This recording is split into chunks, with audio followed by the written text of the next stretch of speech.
हर पल आपके साथ। नमस्कार, हरपल न्यूज देख रहे हैं आप। मैं हूं आपके साथ नुपुर सक्सेना। स्वागत है आप सभी का न्यूज पॉइंट में। खबरों का रुख करेंगे, लेकिन इससे पहले नजर इस वक्त की हेडलाइंस पर। 2011 के बाद दिल्ली में हुआ बम धमाका, रोहिणी कोर्ट 102 के बाहर विस्फोट, कोर्ट परिसर को कराया गया खाली।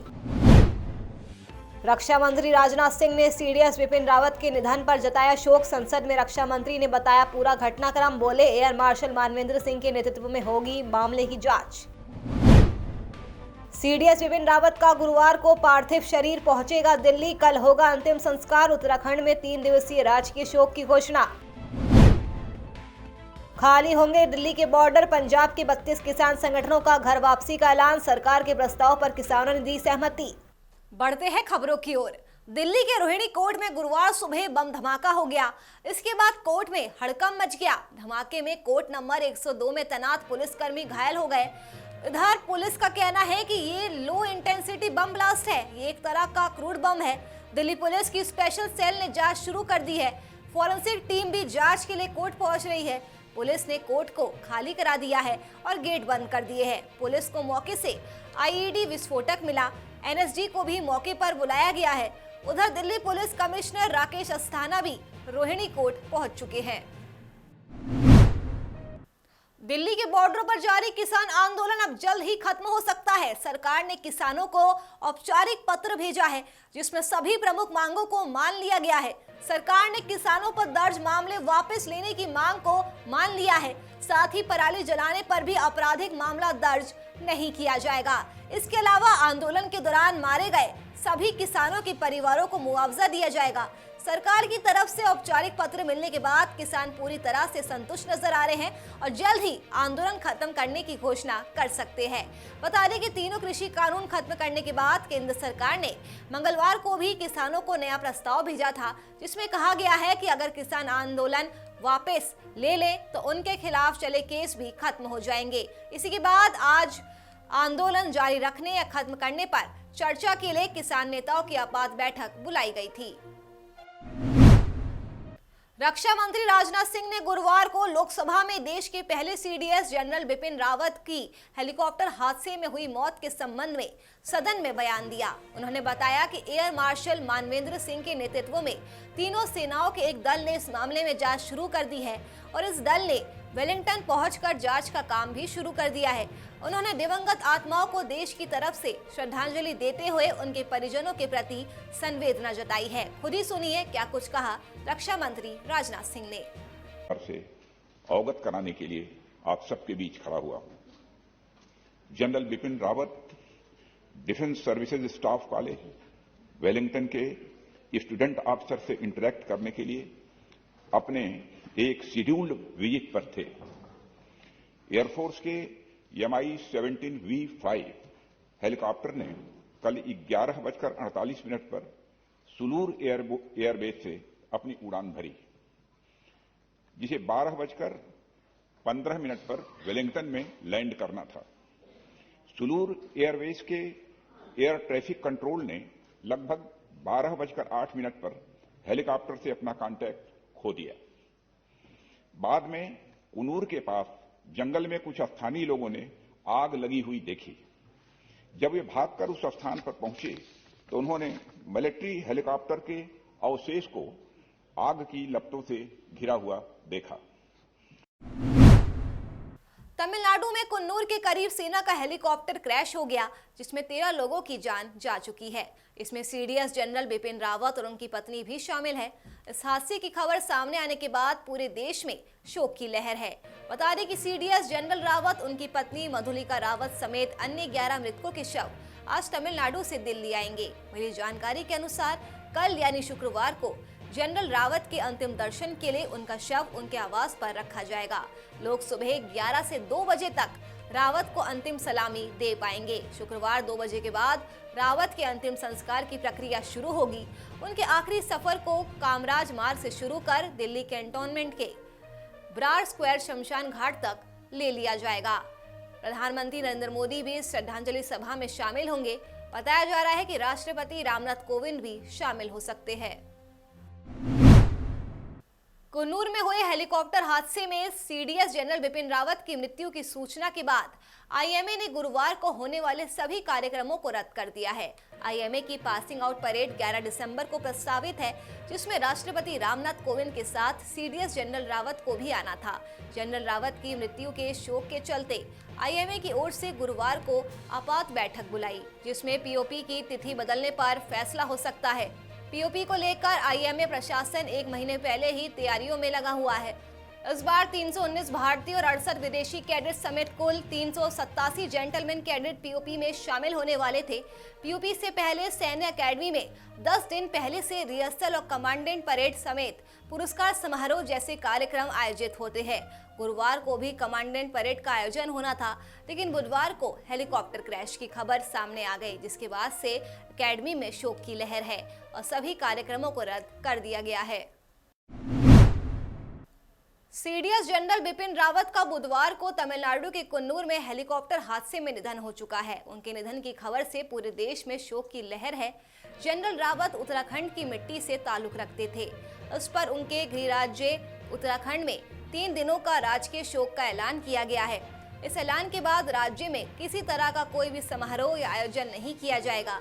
सीएम धामी के आदेश के मुताबिक 3 दिन राष्ट्रीय ध्वज आधा झुका रहेगा। 3 दिन शासकीय मनोरंजन कार्यक्रम आयोजित नहीं होंगे। मुख्यमंत्री पुष्कर सिंह धामी ने 9 दिसंबर से 11 दिसंबर तक राजकीय शोक घोषित करने के निर्देश दिए हैं। सर, आज हमारे लिए बहुत बड़े दुख हमारे सामने आया है और बहुत हमारी अपूर्णीय क्षति हुई है। जनरल बिपिन रावत जी के जाने से उनकी मृत्यु का जैसे ही संदेश मिला है, सारे उत्तराखंड वासी, पूरे भारतवासी सब बहुत दुखी हैं। उनका जाना निश्चित रूप से एक बहुत बड़ी क्षति है, जिसकी पूर्ति नहीं हो सकती है। और उन्होंने मैं व्यक्तिगत रूप से भी, चूंकि उनका जाना मेरे लिए व्यक्तिगत क्षति है, साथ ही साथ भारत के साथ उत्तराखंड के लिए बहुत बड़ी क्षति है। एक सैनिक पुत्र होने के नाते हमेशा उनके अंदर इतनी सादगी, सरलता थी कि हमेशा वो मेरा मार्गदर्शन करते रहते थे।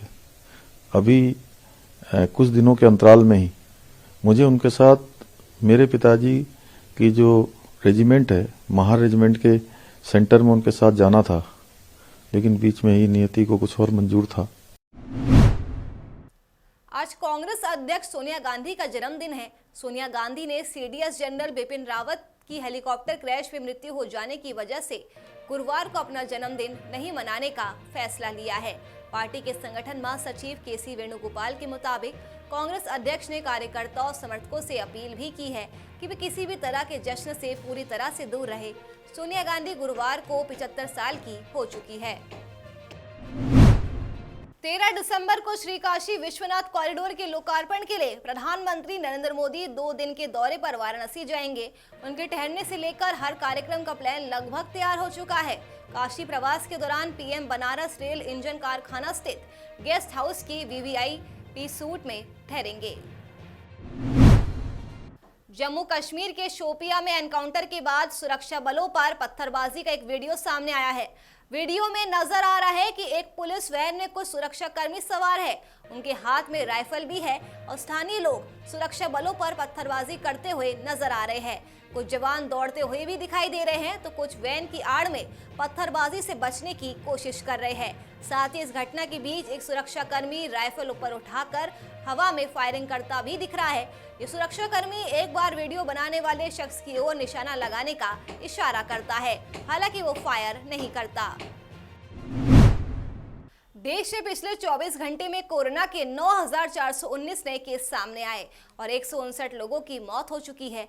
रिकवरी रेट 98.36% है, जो पिछले मार्च से सबसे ज्यादा है। पिछले 24 घंटे में 8,251 लोग कोरोना से ठीक हुए और अब तक कुल 3,40,97,388 लोग कोरोना से ठीक हो चुके हैं। डेली पॉजिटिविटी रेट 0.73% है, जो पिछले 66 दिनों से 2% ज्यादा है। वीकली पॉजिटिविटी रेट की अगर बात करें तो 0.74% है, जो पिछले 25 दिनों से 1% से नीचे है। बता दें कि पिछले 24 घंटे में वैक्सीन की 80,86,910 डोज दी जा चुकी है। बता दें कि कोरोना से सबसे ज्यादा संक्रमित राज्य महाराष्ट्र सबसे ऊपर है, दूसरे नंबर पर केरल, तीसरे नंबर पर कर्नाटक और चौथे नंबर पर तमिलनाडु है। वहीं गाजियाबाद जिले में कोरोना का असर दोबारा से देखने को मिल रहा है। यही वजह है कि जितने एक महीने में कोरोना के मरीज मिले थे, करीब उतने 5 दिन में मिले हैं। इस वजह से गाजियाबाद स्वास्थ्य विभाग में हड़कंप मच चुका है। इनमें से 4 की ट्रैवल हिस्ट्री है। ओमिक्रॉन की पुष्टि के लिए संक्रमितों के सैंपलों को जीनोम सीक्वेंसिंग के लिए भेज दिया गया है। इसके साथ ही जिले का पहला ओमिक्रॉन संभावित अति संवेदनशील क्षेत्र नेहरू नगर को घोषित किया गया है। विभाग पूरी तरह से सावधानी बरत रहा है। बाहर से आने वाले लोगों की जांच में तेजी लाई गई है और यही वजह है कि 24 घंटे में 2 कोरोना संक्रमित मिले हैं जो बाहर से आए हैं। गाजियाबाद स्वास्थ्य विभाग के अनुसार महाराष्ट्र से जयपुर होकर गाजियाबाद लौटे नेहरू नगर के दंपति कोरोना पॉजिटिव पाए गए हैं। संपर्क में आने पर एक अन्य महिला संक्रमित हो गई। आरजेडी के राष्ट्रीय अध्यक्ष लालू प्रसाद यादव के छोटे बेटे तेजस्वी यादव आज ही शादी के बंधन में बंध जाएंगे। दिल्ली में आयोजित इस कार्यक्रम में कुछ बाहरी लोगों के अलावा परिवार के सभी सदस्य मौजूद होंगे। सगाई के साथ आज ही शादी की रस्म भी पूरी की जाएगी। पूरा आयोजन हिंदू रीति रिवाज के साथ होगा। ये पहली बार होगा जब लालू यादव के परिवार का आयोजन इतना ज्यादा गुप्त रखा गया है। देश में पेट्रोल डीजल के दाम लगातार स्थिर चल रहे हैं। गुरुवार यानी 9 दिसंबर को देश की ऑयल मार्केटिंग कंपनियों ने पेट्रोल डीजल के दामों में फिर से कोई बदलाव नहीं किया है। 4 नवंबर 2021 के बाद से देश में ईंधन तेल के दाम स्थिर चल रहे हैं। केंद्र की ओर से एक्साइज ड्यूटी और फिर ज्यादातर राज्यों की ओर से वैट में कटौती किए जाने के बाद से ही पेट्रोल डीजल के दाम स्थिर चल रहे हैं, क्योंकि कच्चे तेल में फिर से बढ़ोतरी आने लगी है। ऐसे में ये भी उम्मीद अभी नहीं की जा सकती कि देश में ईंधन तेल के दाम और ज्यादा घट सकते हैं। अगर कच्चे तेल के मौजूदा रेट की बात करें तो पिछले कुछ दिनों में इसमें फिर से तेजी देखी गई है और $70 से $76 के रेंज में पहुंचने में कामयाब रहा है। लेकिन बुधवार को बाजार में गिरावट देखी गई थी।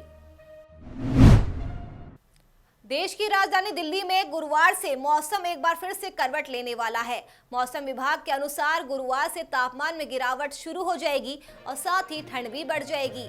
इसके साथ साथ कोहरा का असर भी देखने को मिलेगा। मौसम विभाग ने गुरुवार से शीतलहर का भी अनुमान लगाया है। वहीं गुरुवार को दिल्ली में अधिकतम तापमान 24 और न्यूनतम तापमान 19 डिग्री सेल्सियस के आसपास रहने का अनुमान है। दिन में धूप निकलने से सर्दी से राहत मिलेगी। इसी बीच ठंडी हवाओं की वजह से ठंड भी बढ़ेगी। दिल्ली एनसीआर ने प्रदूषण के स्तर में पहले ही सुधार है। System of air quality and weather forecasting and research के अनुसार दिल्ली का एयर क्वालिटी इंडेक्स 9 दिसंबर को 292 दर्ज किया गया है। हालांकि ये भी खराब श्रेणी में ही है। दूसरी तरफ नोएडा की अगर बात करें तो नोएडा में AQI लेवल 204 है। इसके अलावा गुरुग्राम में AQI 168 है। ग्रेटर नोएडा वेस्ट के निवासियों को अगले 6 महीनों में ग्रेटर नोएडा अथॉरिटी के दूसरे दफ्तर के रूप में बड़ी सौगात मिलने वाली है। टेक जोन 4 में नए दफ्तर की नींव बुधवार को ग्रेटर नोएडा प्राधिकरण के CEO नरेंद्र भूषण और ACEO दीप चंद्र ने रखी। ये दफ्तर करीब 6 महीने में बन जाएगा। इसके निर्माण में करीब 2.5 करोड़ रुपए खर्च होंगे। CEO खुद हफ्ते में 2 दिन यही बैठेंगे।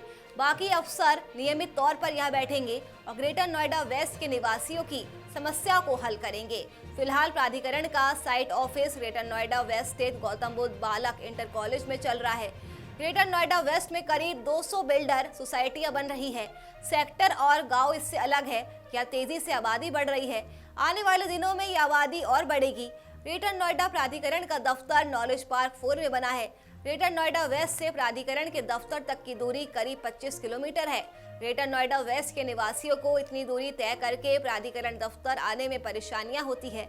निवासियों की जरूरत को देखते हुए CEO नरेंद्र भूषण ने नया दफ्तर बनवाने का फैसला लिया है। अलीगढ़ मुस्लिम यूनिवर्सिटी के जवाहरलाल नेहरू मेडिकल कॉलेज में junior doctor NEET PG counselling की मांग को लेकर पिछले 10 दिनों से हड़ताल पर है। जबकि हड़ताल के दौरान मेडिकल डॉक्टरों ने इमरजेंसी सेवाओं को भी पूरी तरह से बंद कर दिया है।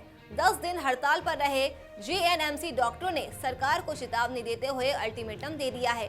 RDA के सेक्रेटरी ने कहा है कि जूनियर डॉक्टरों की हड़ताल की समस्या का जल्द हल नहीं किया गया तो JN मेडिकल कॉलेज सहित पूरे देश की इमरजेंसी और OPD सेवाओं को जूनियर डॉक्टरों के द्वारा तत्काल रूप से बंद कर दिया जाएगा। जबकि कोरोना के नए वेरिएंट ओमिक्रॉन के दस्तक से सरकार पहले ही चिंतित है, तो वहीं दूर दराज अन्य जिलों से मरीजों को तड़पते हुए इलाज के लिए लेकर पहुंच रहे हैं। लेकिन इमरजेंसी और OPD सेवा ठप होने के चलते मरीजों को उनके घरों का रास्ता दिखाया जा रहा है।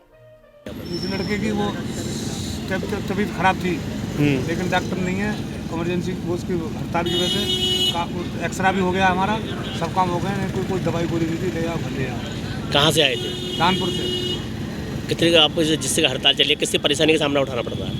परेशानी तो पूरी है साहब, मरीज को घर ले आ रहे हैं, इससे ज़्यादा परेशानी क्या हो। जी हम लोग पिछले 10 दिनों से हमने रूटीन सर्विसेज बंद कर दी थी और हमने सरकार को अल्टीमेटम दिया था कि अगर हमारी मांगें जो पूरी नहीं होती हैं, जल्द से जल्द नीट PG की काउंसलिंग नहीं होती है, तो आगे हम इमरजेंसी सेवाएं भी बंद कर देंगे पूरे इंडिया में। तो कल हमारे पूरे दिल्ली में भी इमरजेंसी बंद हो गई। अलीगढ़ के गांव में हैरान कर देने वाला मामला सामने आया है, जहां एक 60 वर्षीय बुजुर्ग ने 14 वर्षीय किशोरी को उसके घर में घुसकर बलात्कार किया। बच्ची के चिल्लाने की आवाज सुनकर परिजन दौड़कर घर पहुंचे और परिजनों ने आरोपी को पकड़कर उसकी जमकर पिटाई की। परिजनों ने आरोपी को मौके पर पहुंची पुलिस के हवाले कर दिया। एक किशोरी है, 14 वर्ष की, 14-15 वर्ष की है। उसके रिश्ते में ही कोई है, पड़ोसी है, 60 वर्ष का बुजुर्ग है और उसने बलात्कार करने का प्रयास किया है। मेडिकल के लिए हमने किशोरी को भेज दिया है और अपराधी जो अभियुक्त है उसको पकड़ के उचित धाराओं में जेल में भेज दिया। अलीगढ़ में हुए जहरीली शराब कांड में जेल में बंद शराब माफिया के साथी सहित दोनों परिवार के लोग CBI जांच की मांग को लेकर मेरे जो बच्चे हैं तमाम उसको जेल में बंद कर दिए गए हैं।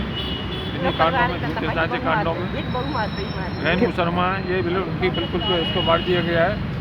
हम न्याय चाहते हैं। बिल्कुल 100 से ज़्यादा बंदे जो हैं उनकी करिए सीधी उसकी जांच कराइए। बिल्कुल कैसे बैठोगे, ठंड पड़ रही है, बुजुर्ग बनी तो जाएंगे, हम घर भी मर रहे हैं, हमारे तो लाठी का सहारा बोलिए, बुढ़ापा है हमारा, हम क्या करें उस चीज़। हमारे बच्चे जो है निर्दोष फंसाए हुए गए और हमें CBI जांच चाहिए और जांच में दोषी पाए जाएं तो हम समेत फांसी दे दी जाए। हमारे जो मतलब लड़के हैं जो 2 अनिल और सुधीर, अच्छा, निर्दोष फंसाए गए हैं। दिल्ली के RK पुरम में बुधवार की रात को हुए दर्दनाक हादसे में ट्रक कार के ऊपर पलट गया। कार में 3 लोग सवार थे, जिनमें से 2 लोगों की इलाज के दौरान मौत हो गई। अस्पताल में भर्ती एक घायल व्यक्ति की हालत गंभीर बनी हुई है। बता दें कि हादसा इतना खतरनाक था कि घटनास्थल पर कार में आग लग गई। घटना की जानकारी सामने आते ही फायर स्टेशन की टीम मौके पर पहुंची और आग पर काबू पाया गया। म्यांमार की नेता आंग सू की को 4 साल की सजा दिए जाने के बाद म्यांमार में सेना आम नागरिकों का लगातार दमन कर रही है। आंग सू की को सजा दिए जाने के बाद बड़े पैमाने पर आम लोग सैन्य शासन के खिलाफ प्रदर्शन कर रहे हैं। मिली जानकारी के अनुसार इस बार म्यांमार की सेना ने ग्रामीणों को अपना निशाना बनाया है। बताया जा रहा है कि म्यांमार की सेना ने 11 ग्रामीणों की गोली मारकर उनकी हत्या कर दी और सबूतों को मिटाने के लिए शव को आग में जला दिया। बता दें कि म्यांमार के उत्तर पश्चिम में जले शवों की तस्वीरें और एक वीडियो सोशल मीडिया पर तेजी के साथ वायरल हो रही है, जिसके बाद इसकी जानकारी लोगों तक पहुंच चुकी है। चलिए फिलहाल के लिए न्यूज पॉइंट में मेरे साथ बस इतना ही। देश और दुनिया की तमाम खबरों के लिए आप देखते रहिए हर पल न्यूज। नमस्कार।